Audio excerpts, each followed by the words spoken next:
Selamat mendengarkan podcast ini. Kebenaran pada Sabtu 3 September 2022 berjudul Kepentingan Tuhan.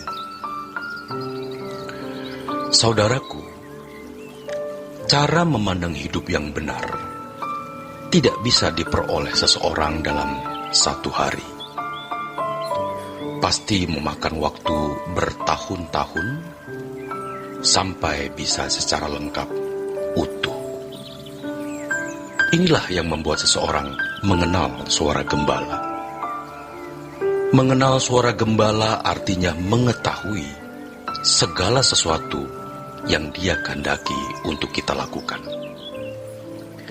Kita harus terus berjuang agar tidak ada perbuatan yang membuat hati Tuhan tidak nyaman, apalagi mendukakan. Kalau firman mengatakan, baik kau makan atau minum, atau melakukan segala sesuatu, lakukan semua untuk Tuhan. Berarti tidak ada yang kita lakukan yang tidak sesuai dengan kehendak-Nya. Kekristenan sudah terlalu jauh dari kebenaran orisinalnya. Makanya hidup kita ini memang harus mencari Tuhan dengan sungguh-sungguh.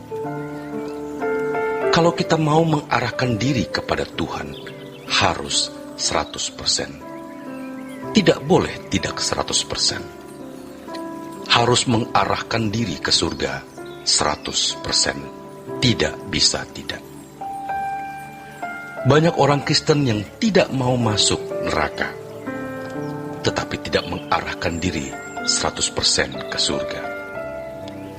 Jadi di dunia ini, dia masih mau membangun surga-surga kecil atau kenikmatan-kenikmatan kecil. Itu filosofi hidup, cara memandang hidup yang salah. Petrus cara pandangnya pun demikian. Dia mau menjadikan Yesus sebagai Raja dunia.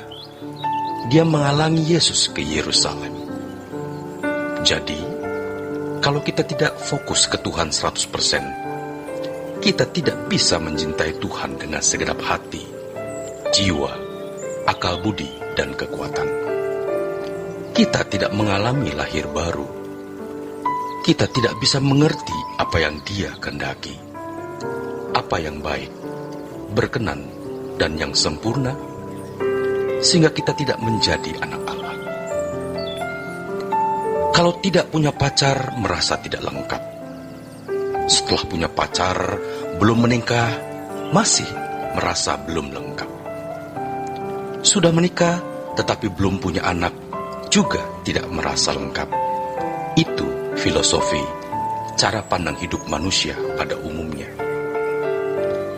Tetapi ketika kita mengenal Tuhan Yesus, serigala mempunyai liang, burung punya sarang, anak manusia tidak punya tempat meletakkan kepalanya.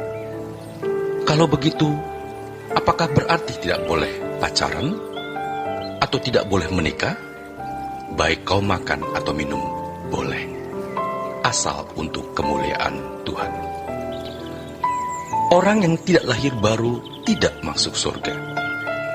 Tetapi lahir baru jangan hanya menjadi kalimat doktrin dan dibangun dalam pemahaman sistematika teologi saja, sehingga sektorilnya tidak jelas, atau tidak ada pengalaman nyatanya, yaitu tidak pernah bertemu Tuhan. Kalau orang benar-benar mengenal suara gembala, tidak ada yang berharga dalam hidupnya kecuali Tuhan.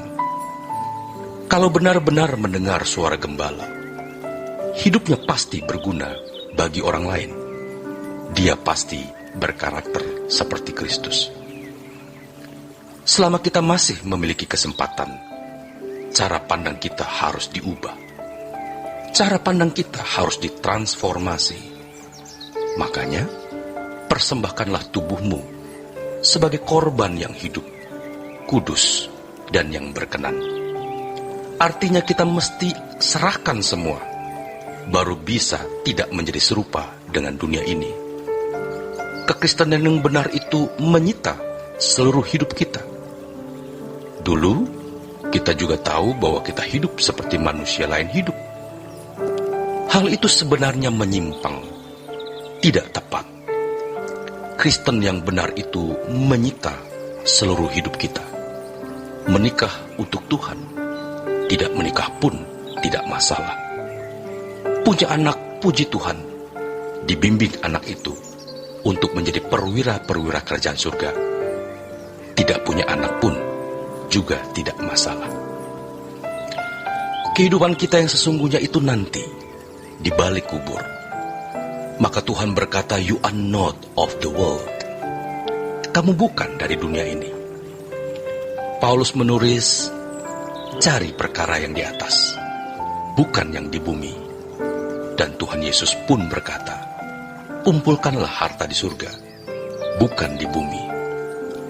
Memang menjadi kacau ketika filosofi dunia masuk ke dalam khotbah-khotbah pendeta, sehingga menjadi seperti motivator. Sedihnya, tidak sedikit khotbah-khotbah pendeta yang lebih rendah dari kualitas motivator.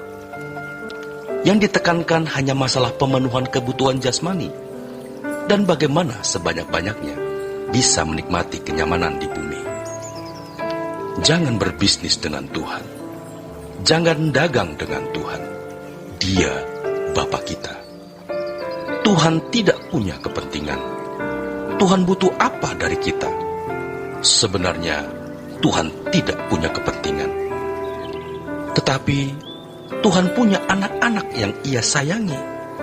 Ini luar biasa. Bagi Tuhan, kepentinganku kamu berubah menjadi manusia yang memiliki, menemukan, dan menjalani hidup sesuai dengan maksud aku menciptakan hidup. Itu yang pertama. Yang kedua adalah, tolonglah orang lain juga. Bantu agar mereka bisa hidup seperti kamu hidup. Jadikan semua bangsa muridku. Tuhan tidak punya kepentingan. Dia hanya tidak ingin seorang pun binasa. Bahagia bukan? Memiliki dan dimiliki Tuhan? Mestinya kita merasa bahagia. Tidak ada yang kita takuti. Tuhan tidak punya kepentingan. Kepentingan Tuhan hanyalah kita berubah menjadi anak Allah seperti Dia. Lalu, bantu orang lain berubah. Itu saja kepentingan Tuhan. Makanya, kalau kita sudah menemukan cara pandang hidup yang benar, percayalah, kita pasti rela berbuat apapun untuk Tuhan. Selamat berjuang, saudaraku. Tuhan Yesus memberkati.